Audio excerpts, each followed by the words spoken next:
Do you actually show your cockatiel you care every single day? You probably think you do. But here's the truth. Most of the things owners do to bond with their bird mean almost nothing to a cockatiel, and a few of the habits you think are harmless might actually be pushing your bird further away. These 6 things take less than a minute each. But once you start doing them, your cockatiel won't just tolerate you. They'll genuinely trust you completely. Let's start with the one most owners get completely backwards. 1. Talk to your cockatiel in a specific sing-song voice.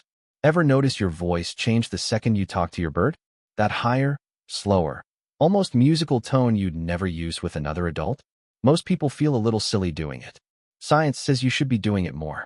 Cockatiels communicate largely through pitch and rhythm, not through the words themselves. Researchers studying companion parrots have found that birds respond far more strongly to a consistent, melodic tone than to normal flat speech, because in the wild, pitch changes carry real information: alarm, contentment, invitation. A flat monotone voice tells your cockatiel almost nothing. A warm, sing-song voice tells them exactly how you're feeling toward them in real time. So every time you walk past your cockatiel's cage, every time you feed them, every time you catch them staring at you, talk to them. It doesn't matter what you say. What matters is the melody. Soft, warm, a little musical. That tone tells your bird, you are safe here, in a language they understand far better than English. 2. Offer a slow blink and wait for one back. Have you ever caught your cockatiel staring at you and then slowly closing their eyes? Most owners assume their bird is just getting sleepy. It's often something else entirely. In birds, prolonged direct eye contact without blinking reads as a threat display, the same way it does in cats and many other animals. A slow, deliberate blink is the opposite. It's a signal of total non-aggression, an intentional lowering of guard performed specifically at another individual. When you offer your cockatiel a slow blink, holding eye contact gently, then closing your eyes for a second before opening them again, you're speaking directly to that instinct. Here's the daily habit. Every time your cockatiel meets your eyes, soften your gaze and blink slowly, on purpose, then wait. Some birds return it almost immediately. Others take weeks. But every single slow blink you offer is a tiny deposit into the same account, telling your bird, again and again, I am not a threat. 3. Give them a real foraging challenge, not just a bowl. Have you ever filled your cockatiel's bowl and watched them barely touch it, or eat without any real interest? That's not pickiness. That's boredom, and it's happening in cages everywhere. Wild cockatiels spend hours every day searching for food, cracking seed pods, working for every meal. Their brains are built around that process, not just the eating, the searching. When you hand your bird a full bowl with zero effort required, you're skipping the part of their day that actually matters to them.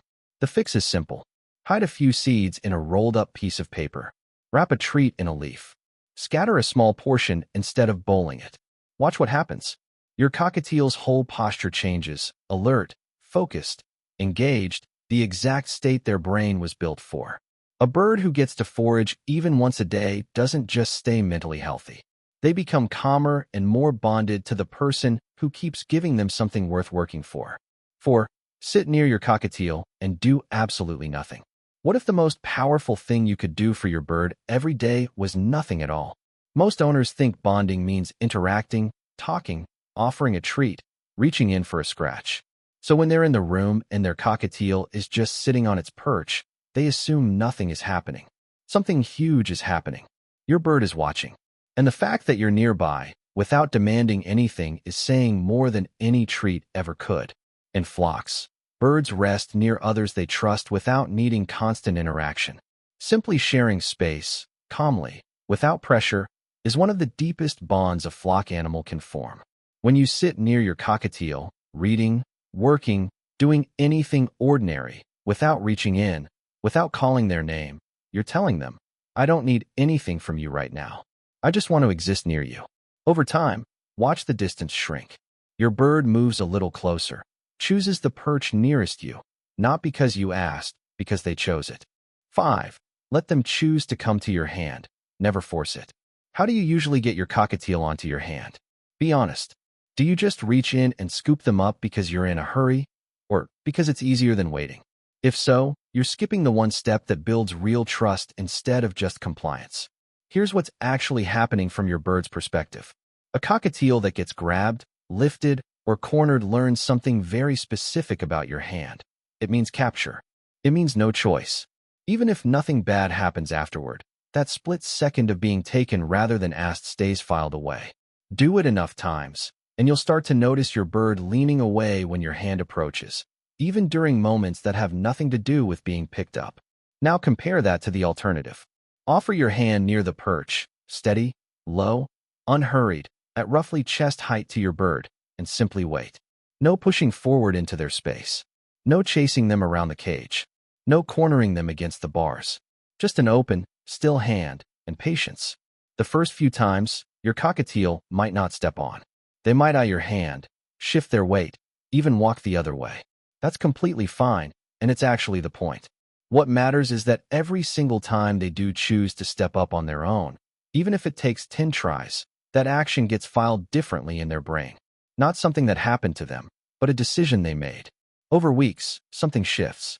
Birds that are consistently invited instead of grabbed become noticeably calmer around hands in general, not just at step-up time.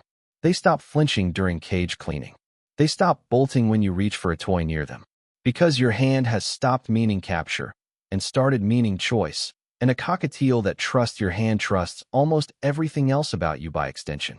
And hey, if any of this is making you think differently about your own routine already, hit that like button and subscribe.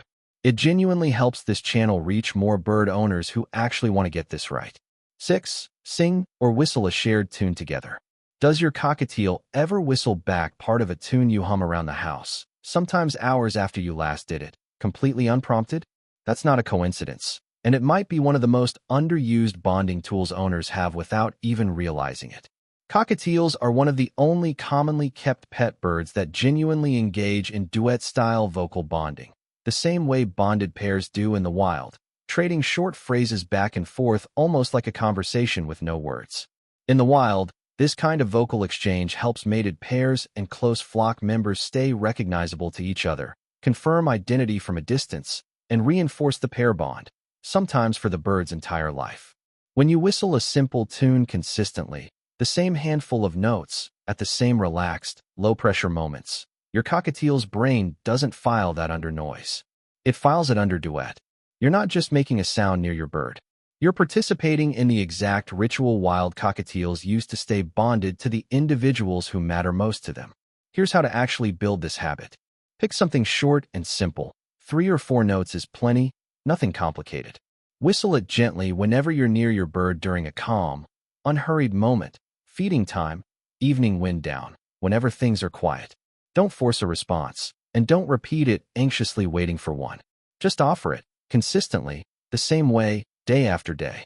So what happens if you stop doing these things? If the sing-song voice goes back to flat and rushed? If the slow blinks stop? If the bowl goes back to just being filled, no searching, no effort?